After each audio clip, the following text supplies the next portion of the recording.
Hello everyone, Taja House. So this is part 2 sa ating previous vlog, ang ating tour sa ating Pier 2. So let's watch this. Nakikita nyo ba yan? Bridge yan siya guys, bridge. Ayan, napuputol yan pag hapon. Pinuputol nila yung bridge na yan, napuputol at umiikot. So nawawala yung bridge niya dyan pag hapon ng alas 3 ng hapon yung schedule nila guys. Every 30 minutes ng hapon yan, napuputol yan. For ano lang naman guys, for tourist lang naman yan. Ayan. Maganda yan sa gabi guys, maganda yung ilaw. So itry natin mamayang gabi na pupunta dito. So kasi ngayon mag-isa lang tayo. So itry natin mamayang gabi guys na makapunta dito para makita natin ang mga ilaw. Basta alas 3 ng hapon napuputol yan guys. So sobrang init lang. So itry natin ngayon, pupunta tayo doon. So, ngayon guys, kagustuhan nating gumala. So, sagarin na natin at magpainit. Sobrang init talaga. Mahaba-habang lakaran pa to. So, nandyan yung bridge. Yan yung pupuntahan. Yan yung target natin. Sobrang init guys. So, ngayon tatawid tayo doon sa tulay na napuputol. Hindi pa ako nakapunta dito guys sa tulay na to. Pero last year yata to binuksan, pero ngayon lang ako makapunta kung ano ba talaga ang tulay na to, bakit napuputol. Mamayang hapon itry natin. Sige, gala pa girl. So, sobrang init. Ayan, pulang-pula na yung mukha. So, punta na natin yung tulay guys. Ayan, ito na tayo. Ito yung entrance ng tulay dito sa left side. Ayan, dyan. At saka iyan, hindi ko maintindihan kung ano yan. Voltage 5 yata yan. May mga art dito sila guys na hindi natin ma-explain at sila lang yung nakakaintindi. Ito, akyat na tayo sa tulay. So ito na yan guys, nakaakyat na tayo at mayroon ditong instruction nandyan. Hindi ko mabasa pero may English yan guys, hindi lang natin ma-zoom. Ayan, nandito na tayo, akyat na tayo. So ito na.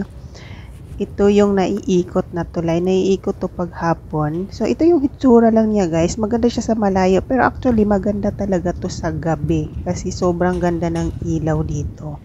So, sa gabi ito, magandang mag-picture-picture. Pero ngayon kasi, tanghali to guys. Tanghali itong pumunta ako dito. Mga 11 or 10 o'clock ito. So, sa sobrang init. Ayan. Ayan yung view niya, yung nakita nyo kanina, ayan, yung dagat nandiyan, lake or dagat, lake yan niya guys. Ayan ito guys, ito na yung gitna ng tulay, at saka may second floor ito guys ha, may hagdanan dyan, pwede kang umakyat. Mas maganda dun sa taas, pag akyat mo dyan, para makita mo talaga yung view sa baba, at saka yung mga building doon sa kabilang side. Ayan yung hagdanan. Hindi naman siya masyadong mataas. Yan yung hagdanan yan, guys. Ayan. Ito yung view sa right side. O, diba? May bundok-bundok. May pabundok sila doon. Sobrang ganda nito, guys. Nakaka-relax. Lalo na pag hapon. Yung advice ko sa inyo, huwag kayong pumunta dito ng umaga, tanghali.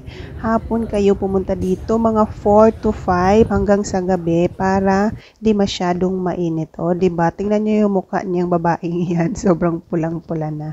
Yan yung view sa left side yan. Maganda yan guys ng mga building. Lalo na talaga sa gabi. Yung mga lights. Sobrang napakaganda. Yung hangin sobrang fresh. So, kung gusto nyo makapag-relax, punta lang kayo dito. Mayroon pong MRT malapit dito guys. Huwag po kayong mag-alala sa transportation kasi sobrang convenient ng transportation papunta dito. So, ilagay ko sa description sa baba kung paano pumunta dito. Malapit lang po MRT. Mura lang po yung MRT guys. Magkano lang po yung bayad sa MRT. So, diba, nandiyan yung view. Sobrang ganda. Kung nakita nyo yung blue guys na tumatawid, yun yung light rail na nakita nyo sa last vlog ko, yung previous vlog ko. Papunta yan doon sa mga building.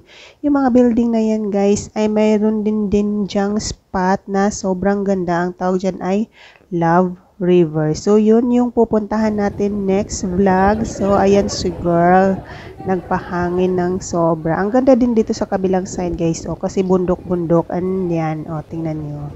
Ang ganda, nakaka-relax. Dito naman sa kabila, yung nakita nyo kanina yung mga building. So kung gusto nyo makapag-relax guys, punta lang kayo dito at mag-muni-muni. O, diba? Ang ganda ng tubig guys, sobrang blue.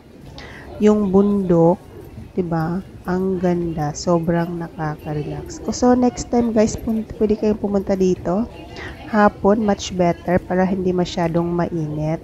And it's time to uwi na guys.